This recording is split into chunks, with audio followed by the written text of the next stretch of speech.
rapport ko teg na bàyyi waxu rapport bi ngir rapport si moom su ma doon moom samay discours dinaa ko wax ba pare te du ma ci tudd rapport. génne moo rapport ci vocabulaire am. ci vocabulaire am da ko war a bàyyi. alors Daouda Mine ñëw na ci dossier diffamation bi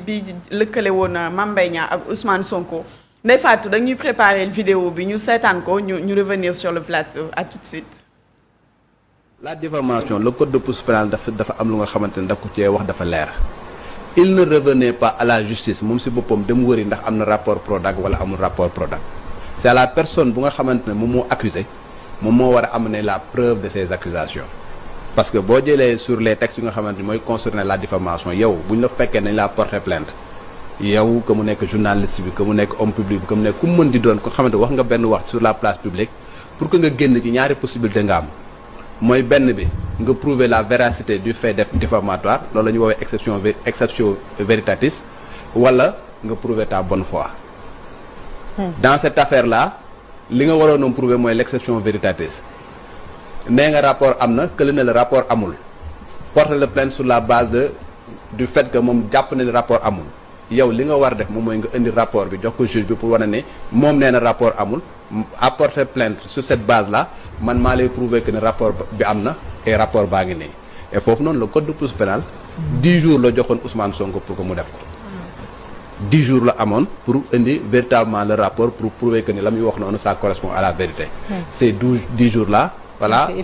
sont épuisés juge bi ba muy dem di addu amul rapport sur sa table et sur cette base là véritablement mu daal di koy jugé condamné ko bañ demee cour d'appel également ça a été la même chose bañ demee cour suprême ça a été la même chose bu mu demee rabat d'arrêt également rabat d'arrêt ba le juge a estimé que il y avait pas véritablement une erreur sur la procédure et par conséquent rabat d'arrêt boobu il y avait pas sa raison d'être la condamnation est devenue définitive en ce qui concerne Mame Mbaye Niang et par conséquent Ousmane Sonko dafa war a fay Mame Mbaye Niang 200 millions. même su ñu rapport comme il le prétend parce que nag nee na am na rapport même bu indi woon na rapport bu wane lii am na mënu ñëwaat ci procès. dara ba jeex na. Voilà. 10 jours exception véritatis bi en ce qui concerne la diffamation man jàpp naa ni l'affaire Mame Mbaye Niang Ousmane Sonko c'est plié xam nga affaire bi tàbbi na géej et que la condamnation est définitive voilà si on se base sur les dispositions des textes. alors tey Pape Malick nga war a jàkkaarloo juge bi pour ñu wax. Merci Ndeye Fatou. Alors de retour sur le plateau, chers amis internautes de Sen Teranga TV ma rappelé yéen a ngi seen émission Actu Plus Momo Cissé moo ñuy gunge ci waxtaan bi Momo c'est un peu plus clair bu ñuy dégloo li nga xamante ni Daouda Mine moom la wax la condamnation elle est définitive Ousmane Sonko yoon wax na ni moom moo diffamé kii di Mame Mbaye Niang war na ko fay 200 millions rabat d'arrêt ba sax nee na booy xool jarul woon moom mu di ci tàbbi. xam nga lan moo tax. parce que bu dul woon rabat d'arrêt. maanaam condamnation bi. dafay jeex avant janvier 2029. 2029 oui c'est ça parce que. mais rabat d'arrêt bi moo ko rey. parce que rabat d'arrêt bi jour bi nga xamante ne loolu boobu jour boobu la ñu génnee rabat d'arrêt bi. mais jour boobu la condamnation bi définitive jour boobu la commencé inéligible ba je pense février xaw ma mars 2029. d'accord donc y a Ndiaga Sylla mu def benn poste am jàngat boo xamante ni def na ko nee na la privation du droit de vote de Ousmane Sonko pendant 5 ans devrait expirer avant la présidentielle 2029. Voilà. Article 30 du code électoral selon l'article 30 du code électoral il était opportun d'engager un recours en rabat d'arrêt.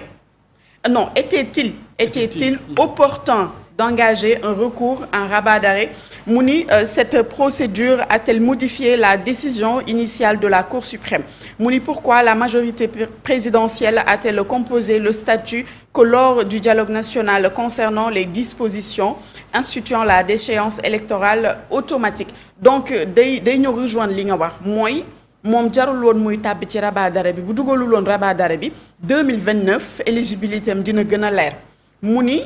lan moo taxoon mu tàbbi déjà ci rabat d'arrêt boobu est-ce que rabat d'arrêt bi dafa am lu mu modifié donc ci décision initiale bu Cour suprême. rabat d'arrêt bi je pense que ñu ngi ko introduire woon janvier 2025 je crois. mu génn août foog naa mois d'août la génn. août 2025 waaw janvier 2025 lañ ko dugal mu génn août 2025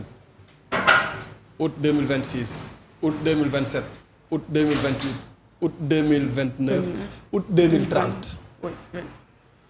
la condamnation bi di jeex. maanaam Ousmane Sonko ba août 2030 mënta nekk candidat ci Sénégal loolu daf ko war a def ci boppam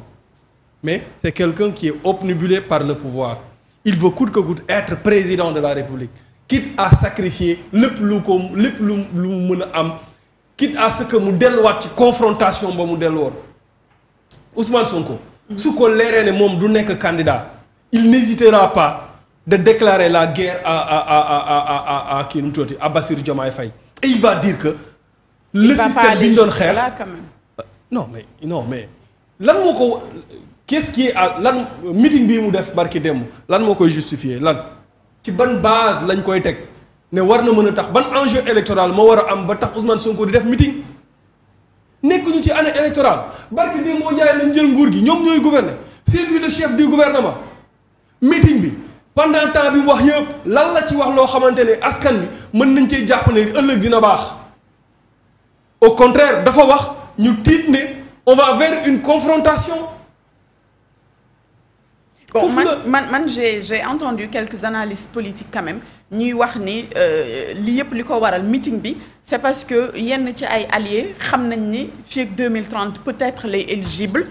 ñu xamante ni du mën a dem élection en 2029 ñu commencé di ko affronter face à face léegi moom pour wan leen ni man maa fi nekk man maa yor mbooloo mi il a organisé le meeting pour lancer message bi mi lancer mais pour wax leen ni aussi que man maa yor li loolu moo tax moom tamit mu affronter frontalement la justice sans gants wax li nga xamante ni moom moo ko nakkari ci justice bi. Fama xam nga léegi wax naa la ne la président de la République dafa waxoon ne et bu moo ko waxoon Ousmane Sonko sama chaise bi bu mu ko lorñee na ko ne jàkk. et nu ma mën a def pour mu toog fii dinaa ko def. ci même interview boobu la waxee ne président de la République effectivement dafa bëri doole. te dinañ wàññi ay prérogatives président de la République jox ko ki nga xamante ni moom mooy le premier ministre président bi mu koy wax loolu la gëmoon il était de bonne foi. loolu la gëmoon loolu moo nekkoon ci moom. li ci desoon mooy jël décret xam nga loolu décret rek la. tu prends un décret nga jël quelques prérogatives nga jébbal ko premier ministre boobu ba léegi defu ko boobu génn ci bu yàgg lu tax mu génn ci on ne sait pas. même exerçant bi aussi il paraît décret kese moo si. décret kese la moom laa lay wax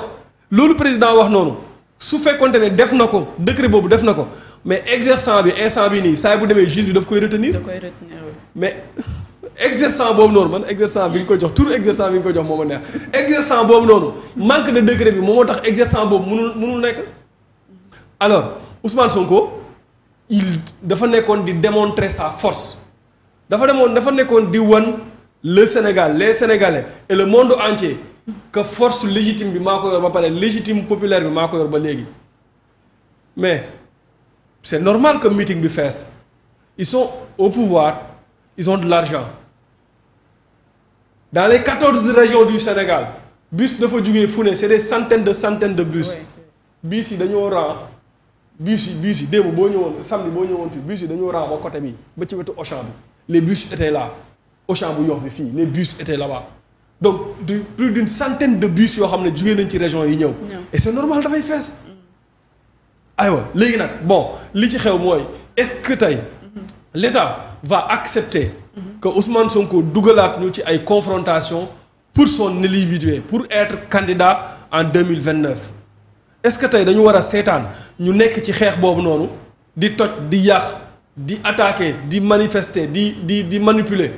est-ce que état dafa war a seetaan loolu wala état dafa war a jël ay responsabilités am ci li nga xamante ne moom mooy waaj a xew parce que gis nga rabat d'arrêt bi dina indi problème ëllëg man maa la ko wax fii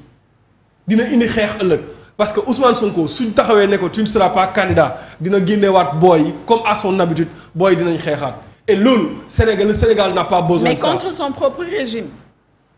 bu génnee booy yi pour ñu xeex mais c'est contre le président Bassirou Diomaye Faye quand même. Comment tu peux expliquer Ousmane Sonko toog di wax ne